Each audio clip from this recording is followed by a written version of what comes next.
d'Écriture, dès le verset 1, il est écrit. Après ces choses, l'on vint dire à Joseph, voici ton père est malade. Il prit avec lui ses deux fils, Manassé et Ephraïm. On avertit Jacob et on lui dit, voici ton fils Joseph, tu viens vers toi. Et Israël rassembla ses forces et s'assit sur son lit.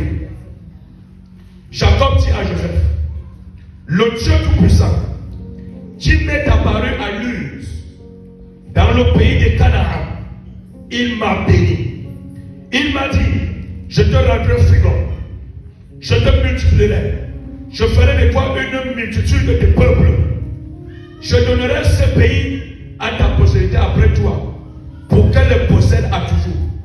Maintenant, les deux filles qui sont nées au pays d'Égypte, avant mon arrivée vers toi en Égypte, seront à moi. Ephraïm et Manassé seront à moi comme Ruben et Siméon. Mais les enfants que tu as engendrés, après eux seront à toi.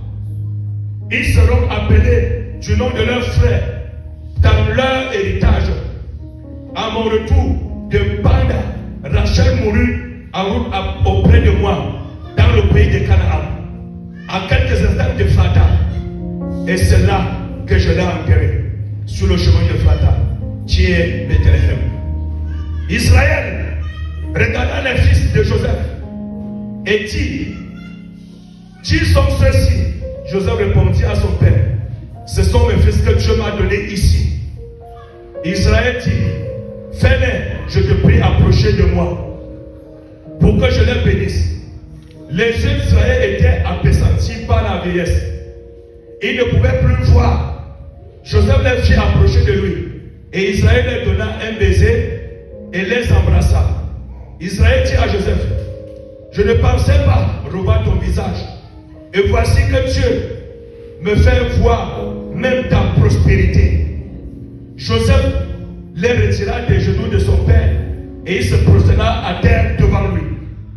Puis Joseph les prit tous deux, Ephraïm à sa main droite, Manassé à la gauche d'Israël, et Manassé de la main gauche d'Israël, et il les fit approcher devant lui. Israël étendit la main droite et la posa sur la tête d'Ephraïm, qui était le plus jeune. Il posa sa main gauche sur la tête de Manassé. Ce fut avec intention qu'il posa ses mains ainsi, car Manassé était le premier-né. Joseph, il bénit Joseph et il dit, que le Dieu en présence duquel ont marché mes pères, Abraham et Isaac, que le Dieu qui m'a conduit depuis le jour que j'existais jusqu'à ce jour, que l'ange qui m'a délivré de tout mal bénisse ses enfants, qu'ils soient appelés de mon nom et du nom de mes pères, d'Abraham et Isaac, et qu'ils se multiplient en abondance au milieu du pays. Joseph vit avec des plaisirs que son père posait sa main droite sur la tête d'Ephraïm, et il saisit la main de son père pour la détourner de dessus la tête d'Ephraïm et la tirer sur celle de Manassé. Et Joseph dit à son père, par ainsi mon père, car celui-ci est le premier-né, pose ta main droite sur sa tête. Son père refusa et il dit, je le sais mon fils, je le sais. Lui aussi deviendra un peuple, lui aussi sera grand, mais son frère cadet sera plus grand que lui, et sa postérité deviendra une multitude de nations. Et il est béni en ce jour-là. Et il dit, c'est par toi qu'Israël bénira en disant, que Dieu te tienne comme Ephraïm et comme Manassé. Et il mit la main d'Ephraïm avant Manassé. Israël dit à Joseph, voici je vais mourir, mais Dieu sera avec vous et il vous fera retourner dans le pays de vos pères. Alléluia. Amen. Voilà. Je vous ai dit que quand un jour comme celui-ci arrive, il n'y a pas le normalement. Lorsque Dieu dit qu'à la porte d'Ephraïm, je vais te donner une double portion de ce que tu me demandes. C'est tout simplement parce que là-bas, lui-même Dieu, il brise le protocole. Dieu est le briseur de protocole. Il brise le protocole des hommes.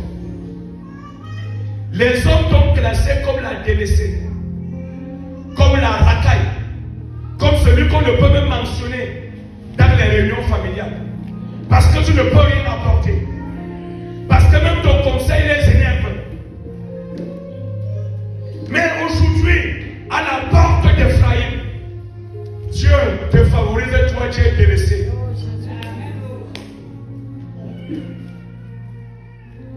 C'est avec intention que Israël, Dieu Jacob a posé sa main droite sur la tête d'Ephraïm. C'est-à-dire, le gars du débat, il met Ephraïm sur sa main droite et il met Manassé sur sa main gauche. Il se met à genoux, il est rappelé vers le père. Le père maintenant croit, il se met comme ça. Il pose sa main droite plutôt sur la tête d'Ephraïm. Et le gars dit que non, papa, ce n'est pas comme ça. Beaucoup de personnes diront que non, Seigneur, ce n'est pas comme ça. C'est nous qui étions les premières personnes à être dans cette église-là. C'est nous qui sommes les premiers chrétiens. Nous sommes les vieux pasteurs. Nous sommes les vieux prophètes. Mais Dieu dira, c'est ces jeunes pasteurs-là, c'est ces jeunes prophètes-là que je choisis pour relever ma gloire. Amen. Aux portes d'Ephraïm, Dieu brise le protocole. Ça veut dire que la loi qu'il a mis, il brise ça pas pour le mal, mais pour le bien. Il ne brise pas la loi pour se favoriser. Mais il connaît la semence qui est en toi. Ce n'est pas parce qu'on t'appelle délaissé. Ce n'est pas parce qu'on t'appelle misérable. Ce n'est pas parce qu'on t'appelle. Vous pouvez utiliser tous les noms qu'on utilise pour chosifier les personnes ici dehors. Ce n'est pas parce qu'on t'appelle de ces noms-là que tu es cela. Aujourd'hui, tu es entré dans la même héritage que Dieu a donné à Ephraïm. Il dit que c'est comme ça qu'on bénira les gens d'Israël. Que Dieu te bénisse comme il avait fait d'Ephraïm. Amen. Que Dieu te bénisse comme il avait fait d'Ephraïm.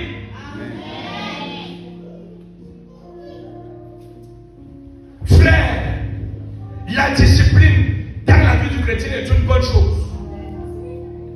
Mais être au bon endroit, au bon moment, est une grâce spéciale. Amen. Tu peux me dire que tu es discipliné. Tu peux me dire, il y a des personnes que devant le Seigneur ils vont vanter. Ils vont dire, Seigneur, je paye mes dîmes, je paye mes offrandes, ils vont citer toutes ces choses.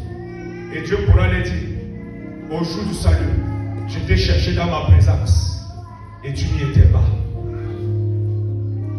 Et ce qui t'a bloqué n'était même pas un cas de force majeure, mais par plaisir, tu as préféré ton confort. Au jour comme celui-ci, la bénédiction te localise. Amen. Je vais continuer à insister pour te dire quelque chose. Il en est de même pour celui qui se considère bon et pour celui qu'on peut considérer, qui se considère méchant ou qu'on considère méchant. Quand le jour où Dieu te bénit arrive, il ne fait exception de personne. Lorsque nous lisons Ézéchiel, le chapitre 18, le Seigneur dit que quoi? Il dit que quand je dirai au méchant, tu mourras. Si le méchant se détourne de ce mauvaise foi, moi l'Éternel, j'ai compassion de lui et je lui sauve. Mais si le juste qui a passé le temps à pratiquer la justice, en ce jour-là, il commet ce qui est mauvais, moi l'Éternel, je le détruis. Et tu vas dire que Dieu est injuste? Non. Si tu es bon, demeure bon.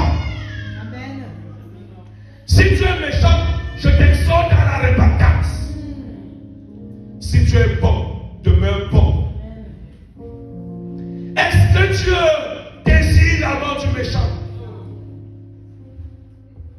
ils sont nombreux. Tu t'ont persécuté pour ton bien. À force de te persécuter, tu t'es rendu compte que tu avais un potentiel caché. Tu t'es rendu compte que tu avais des bénédictions cachées. Qui sont arrivées maintenant à se manifester. Si on ne t'a pas encore persécuté, jusqu'à tu as prié jusqu'à ce que ta sueur descende comme les grumeaux de sang pour tomber à terre, comme dans le cas de Jésus. Je voudrais te dire que tu n'as pas encore fait la prière. Tu vas provoquer ta délivrance. Voilà car le froid de ce matin, j'ai vu la sueur couler sur le visage de beaucoup de personnes. Plusieurs pouvaient dire que non, il fait froid, mais tellement ils sont dansés dans la présence de Dieu. Au point où la sueur couler, tu parles, tu viens, tu danses encore. Je vous ai dit que Dieu a envoyé ses anges dans ce ministère tout au long de la nuit. Ils ont traversé l'onction. Et je vous ai dit, ce matin dans le groupe, je dis que l'onction de David va descendre sur quelqu'un. Cette onction ne descend pas seulement pour renverser l'ennemi en un coup, mais aussi pour recevoir la double bénédiction. Amen. Tout à l'heure, nous allons avancer dans le développement. Et tu vas te rendre compte, que beaucoup de personnes bénies dans la société, dans le peuple israélien jusqu'à aujourd'hui, étaient issues de cette tribu d'Israël. Et que même David a hérité de la bénédiction d'Ephraïm, quoiqu'il n'était pas de cette tribu. Dieu est Dieu. Il est Dieu. Et personne ne le juge. Je prie pour toi que lorsque tu seras élevé, que Dieu te donne la grâce de rester seulement humble.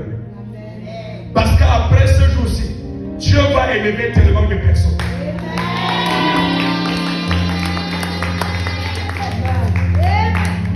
Toi qui as demandé à Dieu le mariage, Dieu ne va pas seulement donner le mariage, mais il va donner le mariage et l'argent nécessaire pour prendre soin de ton mari, de ta femme. Toi qui as demandé les enfants, Dieu ne te donne pas un, il te donne deux, il te donne trois.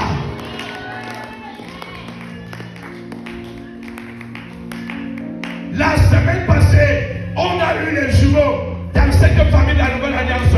Je te dis, à partir de cette semaine, on a les triplés au nom de Jésus.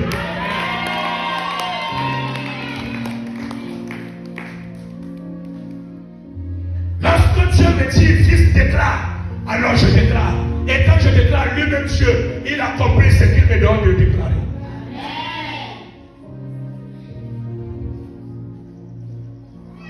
Dieu est souverain.